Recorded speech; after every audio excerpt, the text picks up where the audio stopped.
everyone. Welcome to episode 318 of This Is Whole Life, and we are on the big screen. Except that, we're not. Like, podcast-wise, we're not on the big screen. But the sermon series is on the big screen. Well, it's not really on the big screen. It's talking about the big screen. Our screen is pretty big. The topic is on the big screen. Yeah, and our screen is pretty big. It is pretty big. I mean, it's not movie theater big, but it's for church. I feel like it's a decent size. It's good size. How did it go last week? It was so fun. Tuesday nights. So fun. Yeah, Tuesday nights are amazing. So we had a great turnout. Probably my favorite thing was all the teens that decided that they were going to try to sell, move the cotton candy and candies and cookies.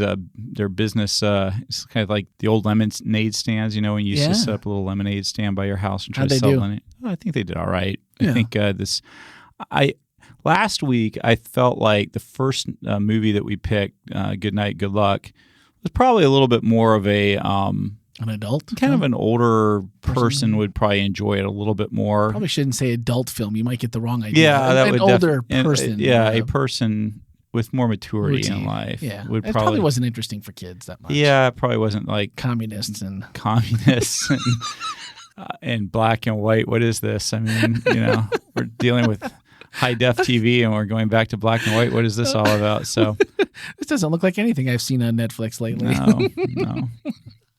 That's awesome. So Tuesday night, we are actually taping on Tuesday. You won't hear this until Wednesday, where we will have previewed another movie, because every Tuesday night, this week that we just passed, and two more, right? Actually, so this is the tricky part. What, are we tricky? Yeah, we are. We're being a little tricky. So as you're listening to this, we've already done the screening for Inside Out, which is the movie we'll be talking about in church this upcoming Sabbath. Mm-hmm. And then next week, we're going to be doing a movie called Lord Save Us from Your Followers, but we're not going to be showing it on Tuesday night. And the reason is because the gentleman who made the movie, Dan Merchant, is actually going to be in town. He's going to be joining us for the screening on Friday. So no Friday. Tuesday next week. No Tuesday next week. It'll be Friday. So that would be what? If it's not Tuesday, which would be the 12th, it would actually be the 15th then? Correct. And so Friday the 15th, 6 p.m., Church Worship Center. Fabulous, fabulous documentary that Dan made probably about 15 years ago. It's been a while.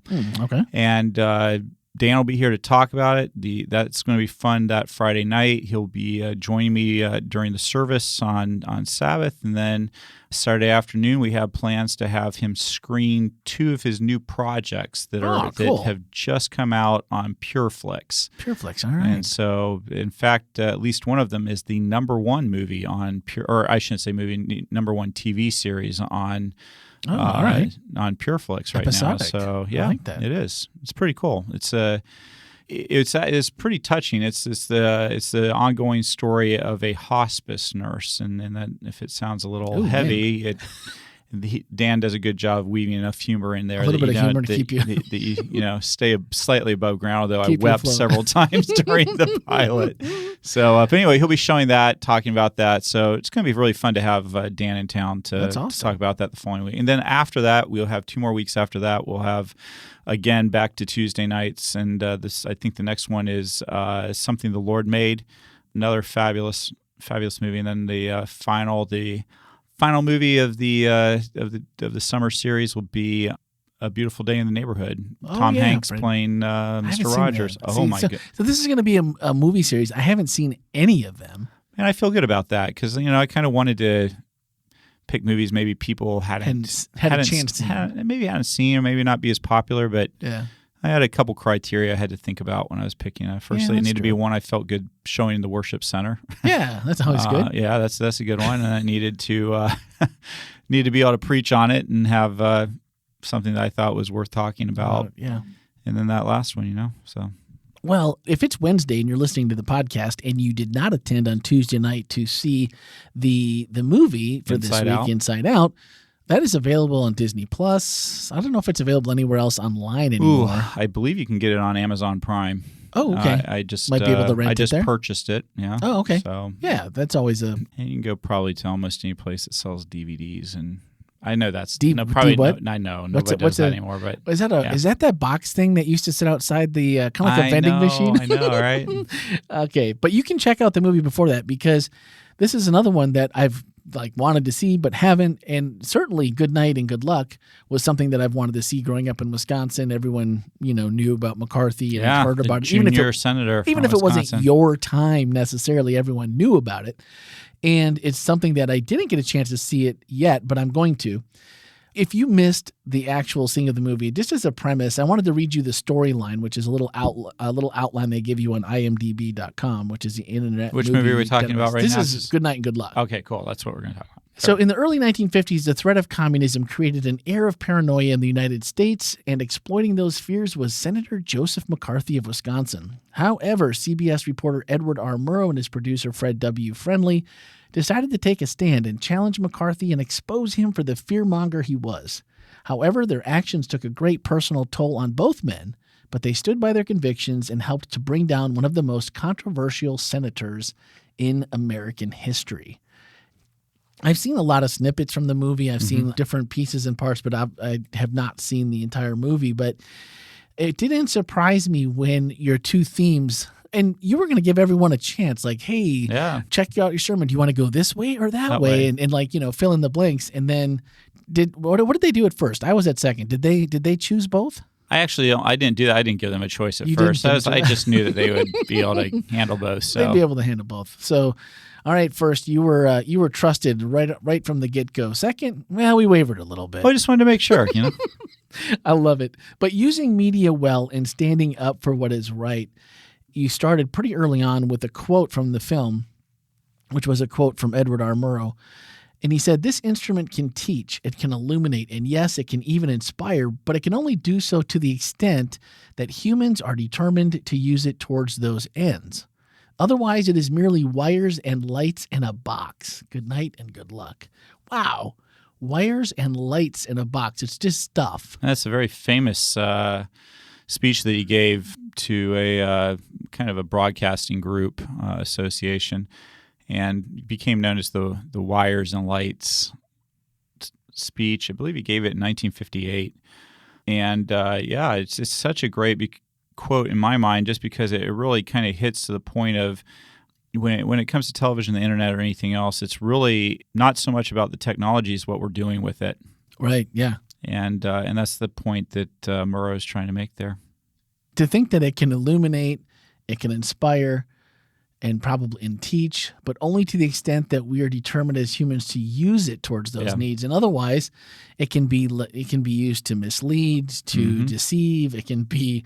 Aren't we glad that his hopes weren't realized, or that his fears were not realized? I should say that doesn't happen at all. So no, and I don't know how or when in life you become aware that it's not just a story, it's not just a movie, it's not just a podcast, it's not just a TV show. And even though it may be listed under entertainment, all media has an agenda. It can be good, it can be bad, because indifferent isn't entertaining. So it really has to be one side or the other. And sometimes, toes will get dipped in either side, like, oh, we'll do a little bit like this, we'll do a little like this, and it may make it more interesting. But when do we realize that in life, that this all, we are consuming something and it is going to have an effect on us one way or the other if we're not actually paying attention to the fact that it's telling us to do something or it's giving us an idea of something? Yeah, I think that a lot of people really kind of internally know there's probably some messaging going on in their media that they're consuming, but I think that a lot of times we don't spend a lot of time thinking about what that message is, or if we do, I think sometimes we go to the easy answers versus, if you really dig in and think about it a little bit harder, what's the real message that's being sent there? And I just think I made the point during second service that even things that seem kind of benign, like superhero movies and things like that, all of them have agendas that they're pushing too. Good versus evil, which is the kind of the 1950s, 1960s movies. And what's happened as time's gone by using these mediums is we've become more subtle. We've movies have gotten away from like black and white, good and bad, and they've moved into what's probably more the reality of our living life, which is that not everybody's all bad, not everybody's all good, and we all have these good and bad things.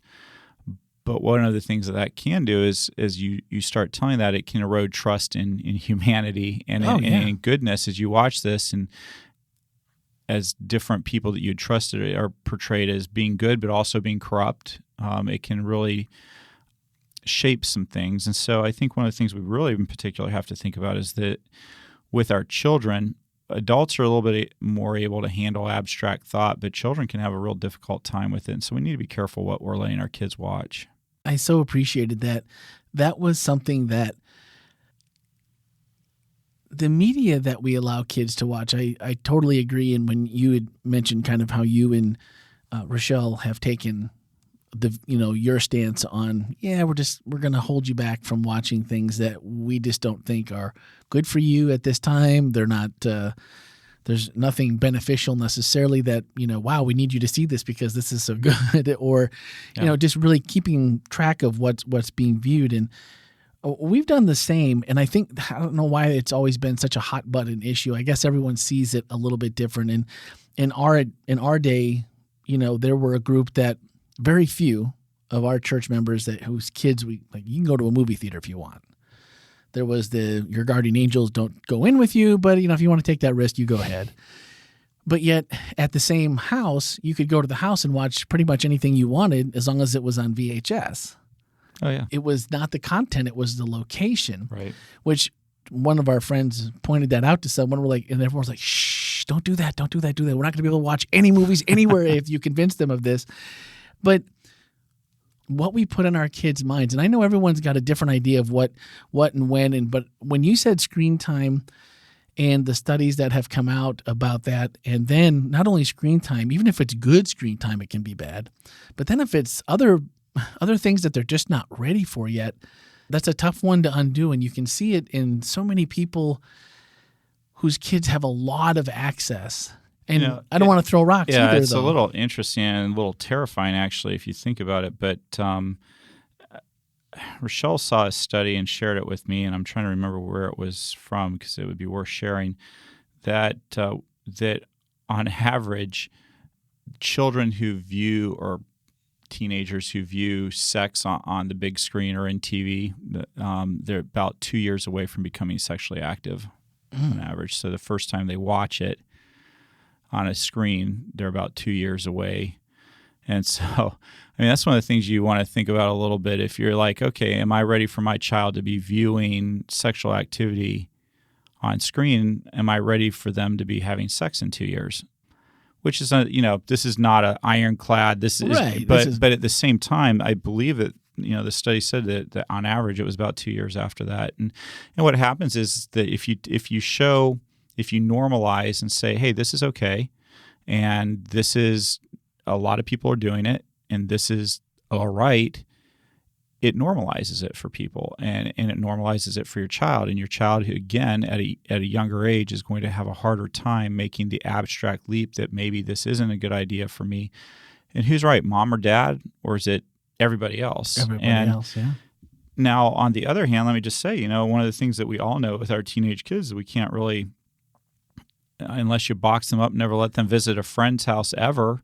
Yeah, you can't be sure what they're going to ever see. And this is, again, where it's going to be important as a parent to be having ongoing conversations with our kids where they feel comfortable coming and talking to us about the things they've seen, knowing that mom and dad aren't going to freak out, that they're going to have a conversation with them through it. Because I'm always reminded of a young lady, I may have even shared her story on this podcast before, who was homeschooled. Their parents went to great lengths to shield her from things that would be damaging, and yet doing her own homework in the kitchen on a computer. Her mom stepped out for a minute, and she was trying to look up something for a project she was working on and happened across porn.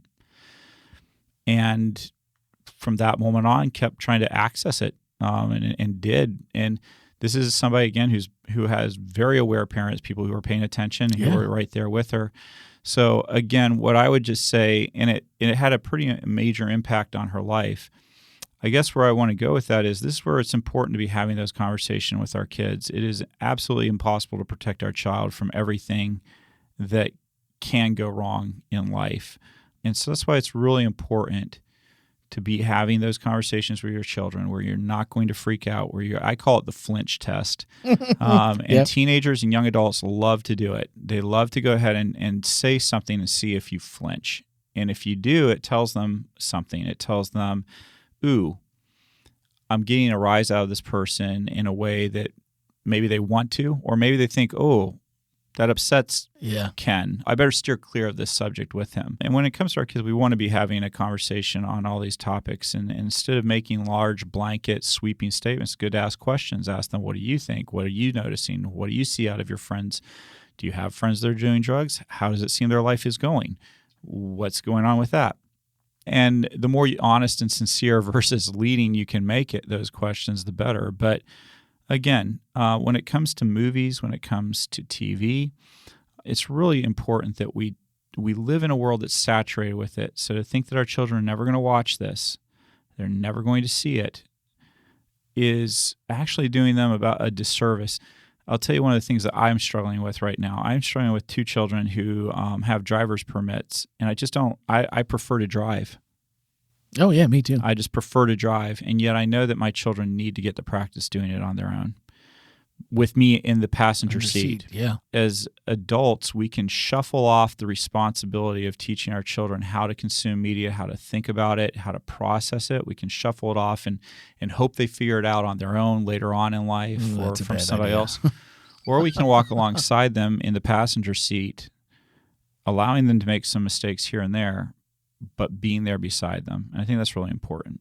I don't think putting it off really helps anybody. And I would like to be the expert in my kid's life, at least with the life experience that I have. And speaking of kids with permits, Ellie and I, over the last couple of weeks, they're in Wisconsin right now, visiting grandparents. And before they left, Ellie was really wanting to get her license, but we had all these hours left to drive, like you just said. But those hours have been a blessing in so many ways that, her and Dad, she's homeschooled, so she sees Mom all the time, and she doesn't always see Dad nearly as much. And so we've had a lot of time to talk. And the week before they left, she took her test 2 days before they left, and she passed. First time, yay. Congratulations, Ellie. Yeah, so I took her all the way out to the airport, made her go through the terminals and all the traffic. We were down by Disney and all the crazy traffic from people all over the world. Like, if you can survive this, you can do it. You can do anything. And we had one night where we probably, out of the 3.5 hours or 2, I was just short of 3 hours, we talked, and she just asked me a ton of questions that would have made most people probably blush and run. And I know it would have made my parents blush and run in the day. Yeah. And very pointed. And we've always had that conversation and that line open, and just a continuation. And when you have those moments, when you know that no matter what, just always reiteration, like, I don't care what trouble you get into, you are not in trouble with me now. You're old enough. You're 16. You're not in trouble. But I want to be the person you call first. I want to be the person that's going to give you advice. I want to be the person that helps. And if you're at someone's house, like you said, and there's things that they're watching or things that they're doing, let me know. If you want me to, you can call. Our kids have a code. You did, do they? Yeah, they call and say something. We know we just need to get over there and pick them up. And the deal is no questions asked. Here we are. That's it. Let's go. And we can ask. You don't have to answer. Yeah, exactly. No time is a bad time. Yeah. Call me anytime. Your number comes through whether I'm sleeping or not. Just keep calling. I will wake up eventually. And the next day she was like, Dad, that was just like one of the best conversations, and thank you. So I think that a lot of times we think we're depriving our kids of what everybody else has. Yeah. And yet nothing feels better to me than having my child come to me at 16 still and say, Dad, I need to know about this, or what would happen if this happened? Or to me, those are the benefits of what might seem to be helicoptering a little or overbearing. Some might look at it that way. I know I used to before I was a parent. And you brought that up in the message, and Heather and I were both looking at each other like, and that I think that was really, really good advice. The idea that, and I think this came from Tim Keller's book, if I remember, the idea that the parable of the prodigal son was a popular story that was told by Jewish leaders, and that Jesus totally flips the story on its ear, and that is beautiful. Yeah, isn't like it? Everyone that's expecting this story to be like, all right, we're going to feel bad about ourselves again, because you make a mistake, that's it, you're cut off. And then Jesus is like, look, here's the dad running, which like would never happen, and just the contrast between what the world says and what Jesus says, and using the best part is that Jesus was telling this story to religious leaders, right, and so they're like, yeah, we've heard our story before, we know how it ends, and all of a sudden, boom, it's an amazing thing. And I hope what people understood out of that was that it's important and it's okay to take things that people can relate to, that they're aware of, that they're familiar with, use those things to impart Christian messages, to pull people towards Christ. I feel like sometimes as Christians, we feel like we have to reinvent the wheel on everything. That's what Jesus was pulling most of his parables out of people's everyday life. When he talked about lost sheep, this is a culture where that was a massive part of their everyday life. They were, if you didn't have sheep, you had neighbors who did. It was very familiar to them. They would understand the messaging behind it, and in ways that we kind of sometimes miss in the stories because we're not as familiar with it. And so I think it's really important as we speak to the world around us, to the culture around us, to be able to understand that culture well enough to be fluent in it to explain the gospel. Yeah. And that doesn't mean that we need to be watching everything that comes out and putting trash into our life. But what it does mean is that there are things that I think are worth spending some time watching. I'll use an example of somebody else so I don't get myself in trouble or judged, but I knew a pastor who, back when Jon Stewart was doing The Daily Show, you remember that? Mm-hmm. And it was a big thing. Everybody, it was a big thing that young adults, teenagers were watching. And this guy was in his, late 50s, probably maybe early 60s, and he would watch that every week. Why? Was it because he was like in agreement, wanting to be entertained? No, he wanted to be able to speak in a relevant way to the young adults and teens in his church, and to understand what they were watching and what was on their mind. And I think that there's something to that, and I think that's important that as Christians, if we're consuming media, particularly this media that we wouldn't necessarily put in or shouldn't be putting in for another reason, that if we're watching that, we're using it in the context of being able to speak to the world around us, to be relevant, to understand ideas and thoughts that maybe are a little outside of our norm and what we think. On the other hand, I think we got to be very careful, because the more you put something into your life, the more you normalize it for yourself. And so it's really important for us to think about what we're putting into our mind, why we're putting it there, and what we're going to do with it. I was watching a really, and I want to be careful recommending it, because I think that there may be some language and stuff in there that I don't, and I've watched 2 episodes of it so far, and they're both been on the movies that I'm working on. But there's a show on YouTube called Cinema Therapy, and not Christians. These are not Christians really putting this on. And it was really fascinating to me that the psychologist, what it is, it's a psychologist and a filmmaker, and they basically review movies together. And they do it. The filmmaker talks about the creative elements of it and the storytelling, and the psychologist kind of, he's a family therapist. The family therapist talks about the psychology in the movies and what's going on. And so it's kind of interesting in that way. And what I thought was interesting, again, secular people, but the psychologist said that when they watch certain movies, when his kids watch movies, he requires them to do what he said was a meditation for 10 or 15 minutes after the movie. He said because what happens is your brain isn't able to switch instantly from the reality of the movie to the reality of that you're living in. And so it's one of the reasons why if you ever are watching a movie or playing a video game where there's a car racing and you get into your car, you have the urge to put the pedal all the way down and start weaving in and out of maybe that. I've always had that problem. Yeah, well, maybe more so than normal. But I think you kind of know what I'm saying, like, right? You do that, you kind of have this urge to do it. And so I thought that was a really fascinating thing, that if the secular world kind of recognizes that our brain has a hard time differentiating between the images it sees on TV and the reality of the world around us, maybe that ought to be a thoughtful thing for us too, to think about and to ponder how that's going to impact what we do. And just going back a little bit to what the way Jesus used the parables, and I was like, what a cool way though that he uses this agenda or narrative. Starting the story, no one's thinking about it, and then in the end, you totally flip that narrative, and how easy it is to do. And why don't we as Christians, why don't we use that more effectively as like one of the things that Jesus did?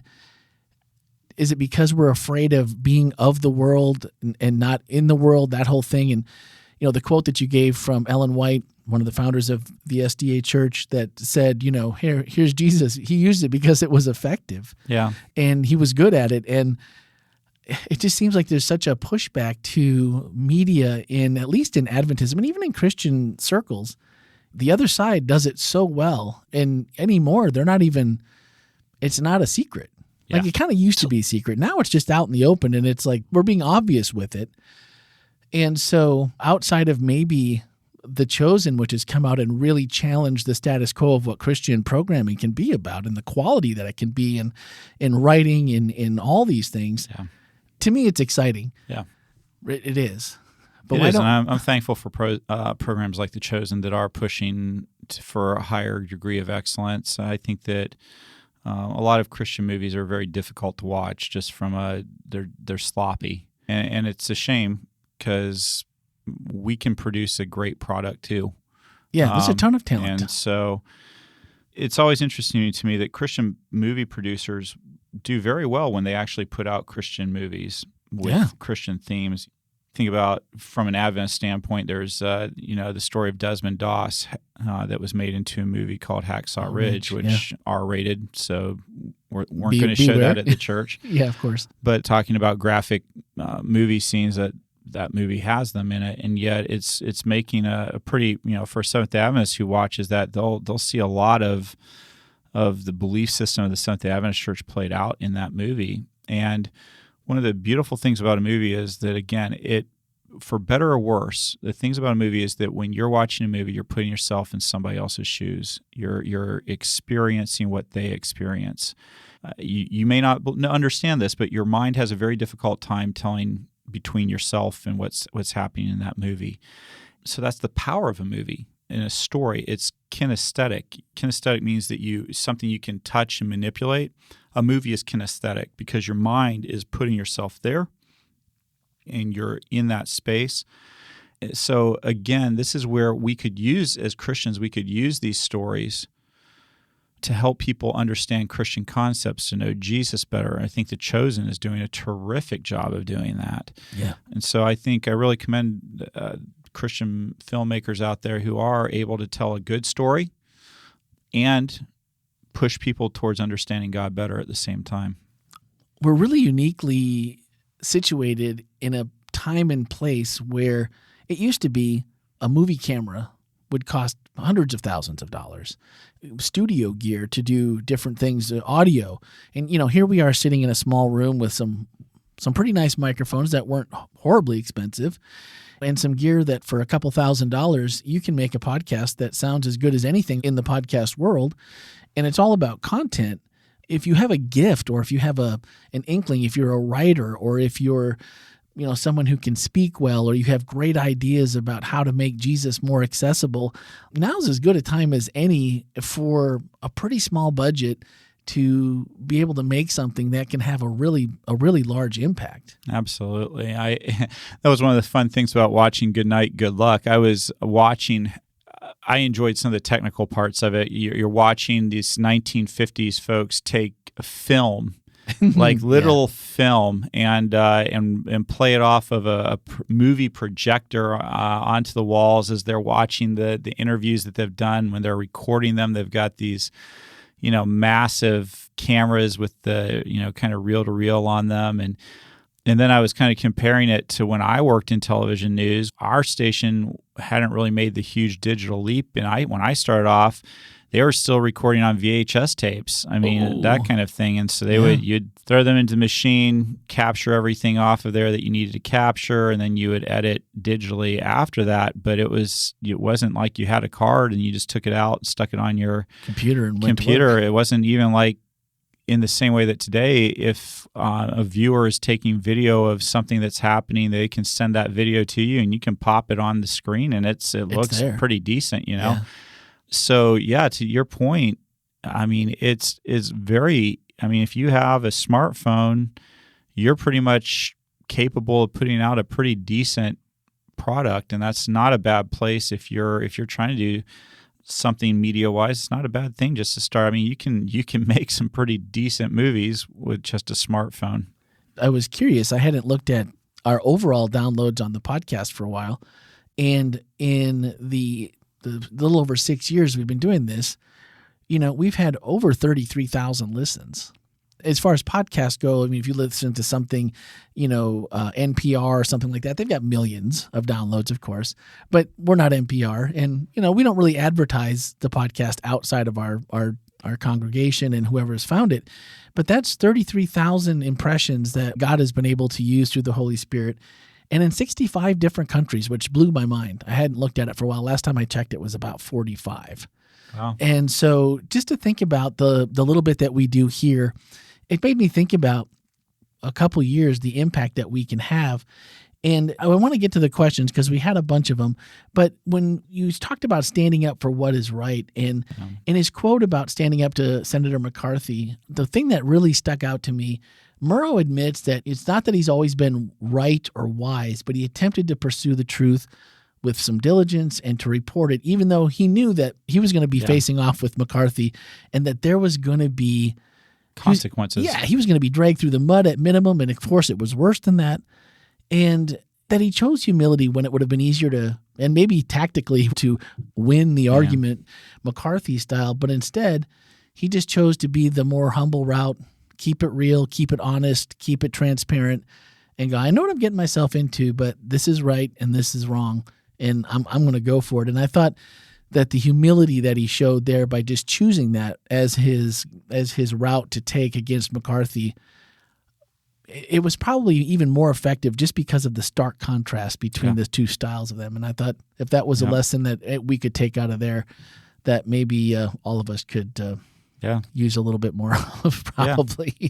I think that we ought to all be a little bit thoughtful about the fights we choose to pick and why we decide to pick them or to choose to walk away from them. And Murrow had thought this one out. He wasn't just doing this randomly or to create a news story. He was doing it because he saw a genuine issue and decided tactically what the best way was to deal with that issue. I think we'd all be wise to think about that. There are things that really are worth standing up for, and you can do it in a kind, Christ-like way.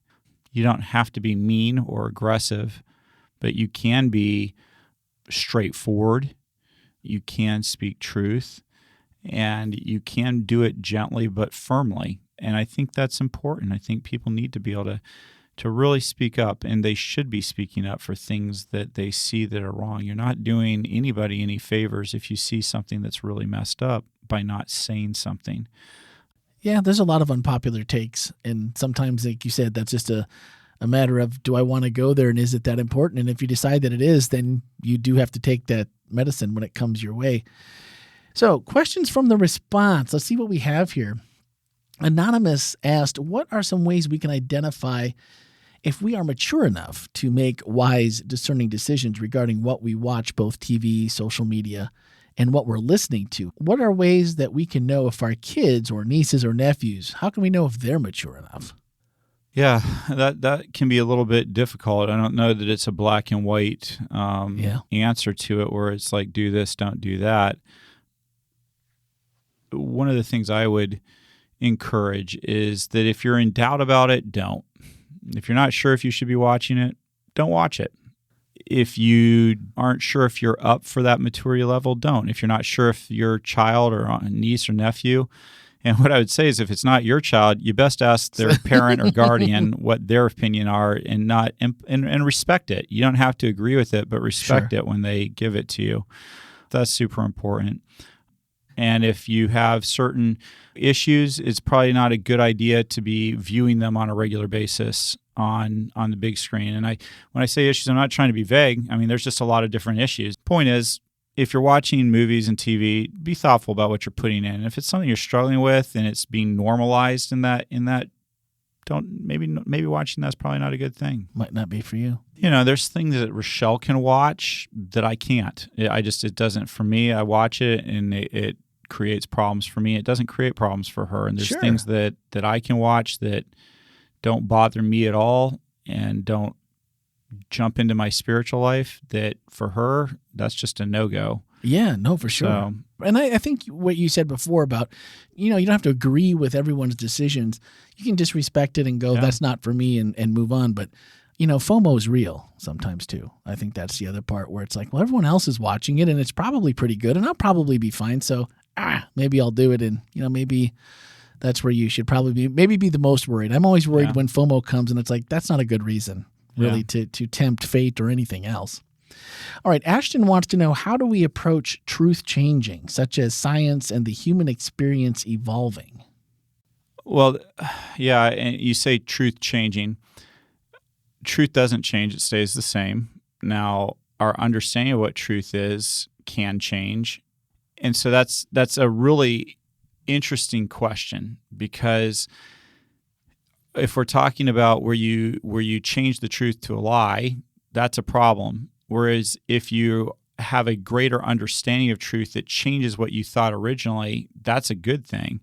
I think it's interesting that I guess this is going to be the week I quote Ellen White a bit, but one of the more interesting comments that she made that I've always thought was fascinating was that she said that truth is progressive. And that's her quote. And I'm saying this off the top of my head, and so I can't tell you exactly where it's found, but maybe if Randy's kind enough, he'll Google it and put it in the show notes or something. But Ellen says that the truth is progressive, and what that doesn't mean is that truth changes, but what it means is how we understand the truth does change to a certain extent. And we all should be able to understand this if we think back to when we were 4 years old and the way that we understood the earth and understood things that were going on there. As you've gotten older, you've understood realities and consequences that you didn't understand at 4 years of age. And that doesn't mean that anything changed as far as the ultimate truth, but what changed is how you understood and interpreted that.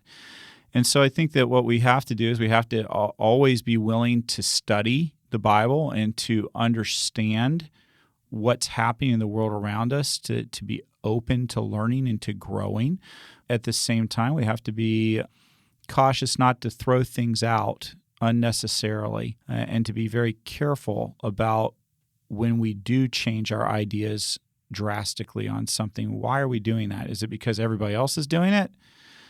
Or have we actually studied it and really understand it and know why we're making those choices? And I know those are some journeys that I've been on in my life recently, where there's things that I'm looking into and studying and trying to understand more that my context and my idea has changed on those.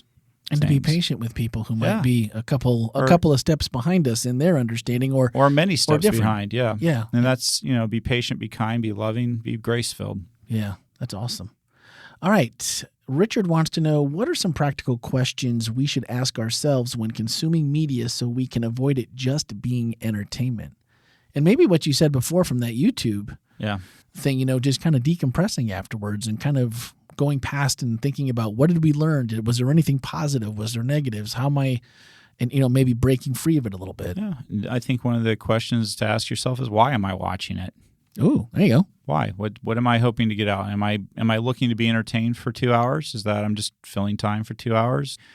Am I hoping to learn something that I didn't understand before? Is there there are going to be people who will laugh at this, but my wife and I love to watch Survivor. And one of the reasons why we love that show after all these years is because there's these human dynamics going on that we love to analyze. Why did this person do that? How does that apply in the world that we're living in? How does that apply to what's going on in my own life? Do I see people doing the same kind of behavior? How do people create alliances with each other? When are people willing to lie? When are they willing to not lie? And different people have different places. And so for me, one of the reasons I actually enjoy is because I enjoy analyzing the social situations in there. For me, it's not just entertainment. It's a leadership seminar. It's how to get along in a group of people seminar. It's an interesting thing. And you can judge me if you want for that one. I've never seen the show, so I can't judge you at all. Okay, well, I guess that's all right. I started watching the second season. I was working in television news. I started working in television news, and it came on right after the news was over, and that was it. We had to promote it. Wasn't Richard the guy in the first season that won? Wasn't that? I remember when that was a big deal. That was season 1, but I don't know anything else. Tina won season 2, I do believe. Tina from Survivor from Australia.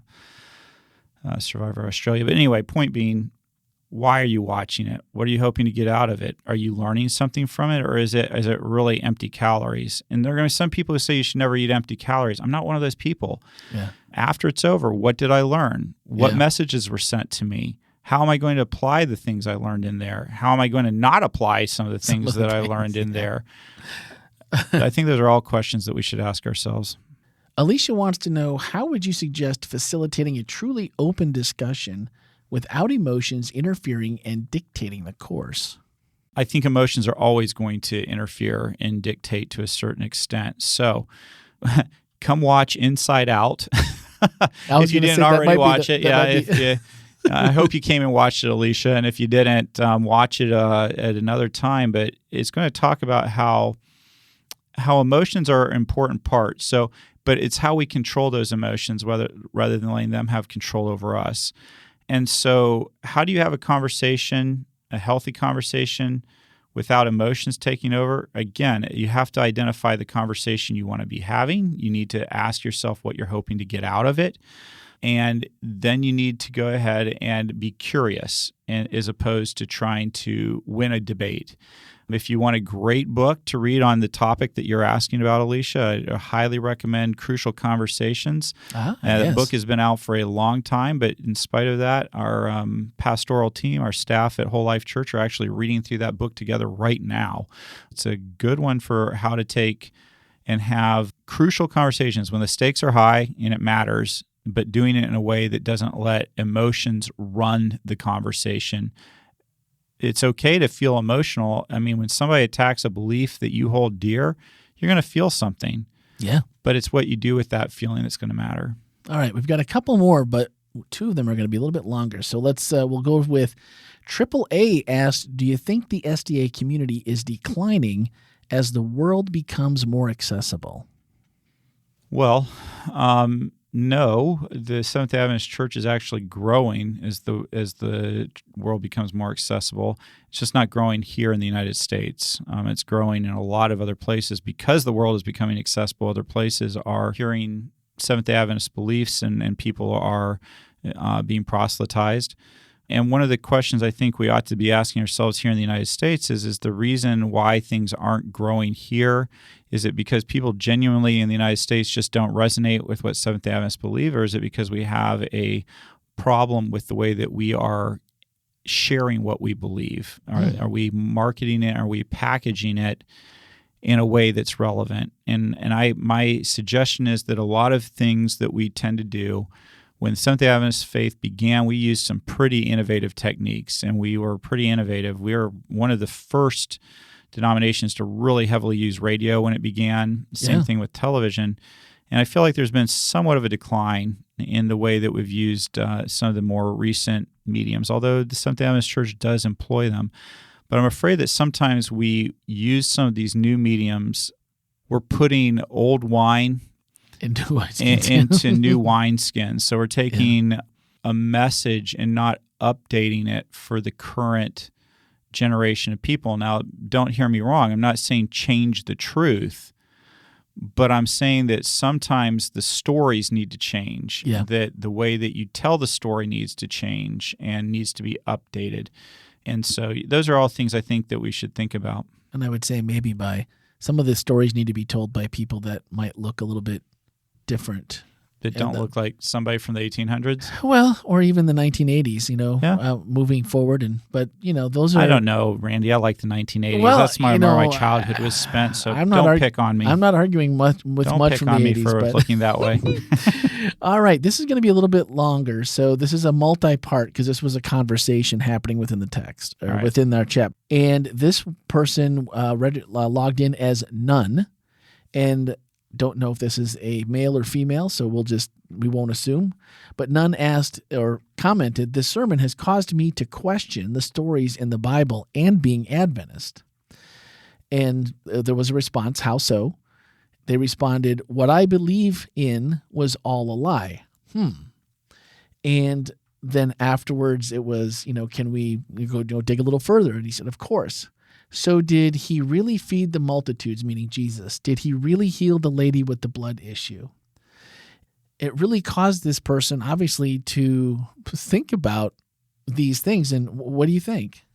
Well, firstly, I'm sorry that if it's caused you to question your beliefs, your belief system, and in particular wanting to be an Adventist, because that's not necessarily what I'd want. At the same time, if you haven't been thinking about some of these things, I'm glad you are.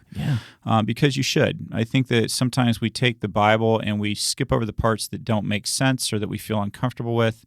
And so one of my beliefs as a pastor is it's my job to encourage you to wrestle with some of the hard questions in the Bible. Absolutely. That said, I do believe Jesus fed the 5,000. I believe that the miracles are true. I believe the stories that he told, he really told them.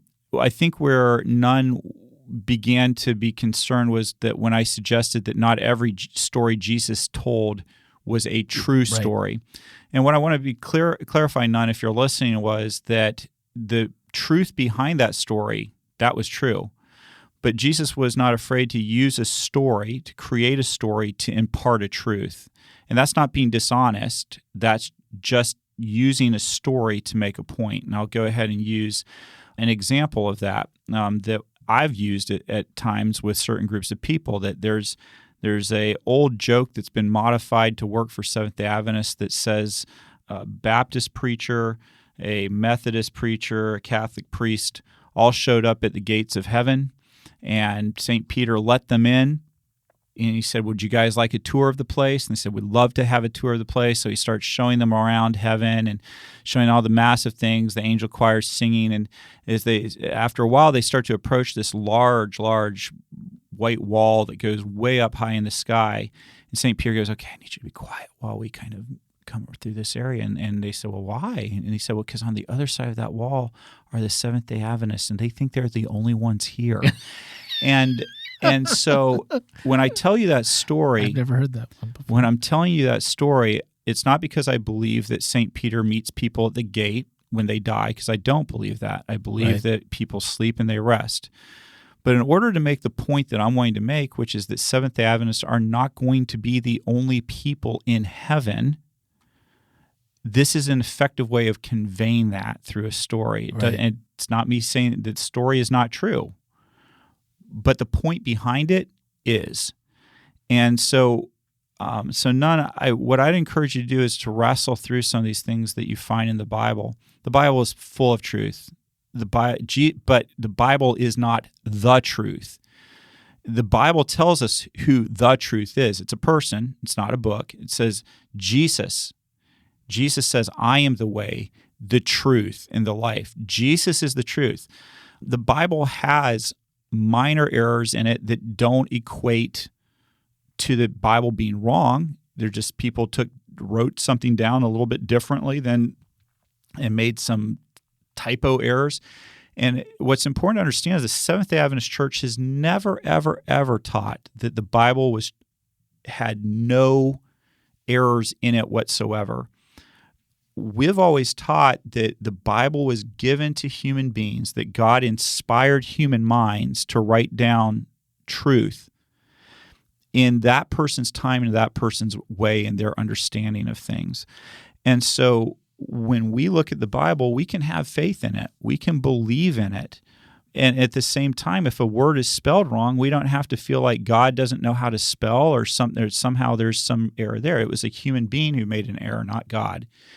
And so that's what I would just encourage you with. When you look at these stories, when Jesus tells the story, and for those of you who may feel a little irritated, I'm telling a story about people going to heaven and whatever, just keep in mind, Jesus told a story about a rich man who dies and goes to hell, and a poor man who dies and goes to the bosom of Abraham. I don't believe Jesus told that story because that was a true story, but because he was trying to make a larger point, and that was the most effective way of doing it. And his listeners knew what he believed.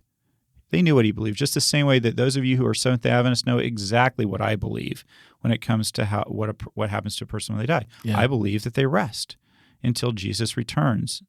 And so that's where it's going to require a little bit of abstract thought to be able to understand and process through those things. But that's the beauty of these parables, is that Jesus uses them so that we can use our abstract thought to get to the bottom of what he's really trying to teach us. Yeah. I mean, there was robust conversation, and none.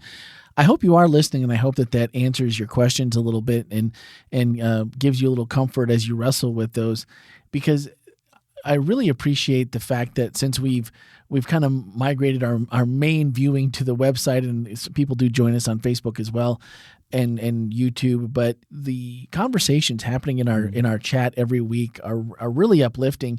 And Sharon had a couple of comments through, and she said, parables do not have to be true stories. They are illustrations. Sometimes they can be illustrations only, and God can give us discernment and guidance in our choices. What edifies and builds up and leads us closer to God and others is what we should be watching. Lots of good comments. And one of our whole life reflections asked, how do you balance love, grace, and kindness with standing up for what is right? And I thought if there's something that we can just kind of just remind ourselves this week, how do you balance those things with love, grace, and kindness when you're standing up for what is right? And maybe that might be the most important thing we take away, is just to make sure that before we engage, we do have a clear understanding of why are we engaging. And if we can't balance love, grace, and kindness with it, maybe we should wait this one out until we figure out, at least on this subject, how we're going to do that. If there's anything else that we should have added and we should have not said, let us know by voicemail or text 407-965-1607. Always happy to take those as well. And podcast at wholelife.church. I really liked what Ken said towards the end of his message. He said, none of us like it when someone disagrees with a position we hold sacred. Yet that disagreement can be the iron that sharpens iron if we will engage thoughtfully. If we have the truth, we have nothing to fear. And if we have not the truth, we have everything to gain. Sounds very Yoda-like, and I like it. Very, very wise, very wise. If you have the truth, there's nothing to fear, and if we have not the truth, we have everything to gain. That's a win-win.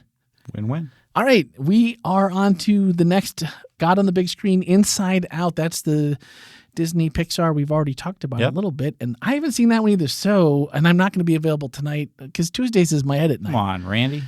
Because, man, that's going to, what time? 6 o'clock? And then we'll be done like 8. Oh, man, that's going to put me into the early AM hours with editing if I come to see it. I guess I can excuse you. So make sure that if you have anything you want to say about this week, again, make sure you reach out to us next week through this whole series. I think there's going to be a lot of, and I think it just proves the point. This is more questions and comments that we typically get on a given week. And I think it's that same thing like you talked about. Media, movies, they make you think things. They make you process things. And that's what we're talking about. And I really like the way that it moved everybody to just kind of question things and really wrestle with those tough questions. So that's going to do it for this week. Inside Out. If you can't make it to church, try to see it before the message. And then we will be back next week, as always, with episode 318. We'll see you guys all next week. Thanks, and have a great week.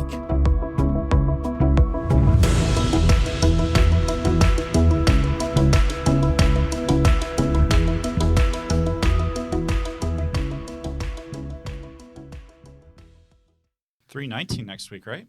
Did I say 318? Yeah. Oh, this is 318. Anyway, have a great week.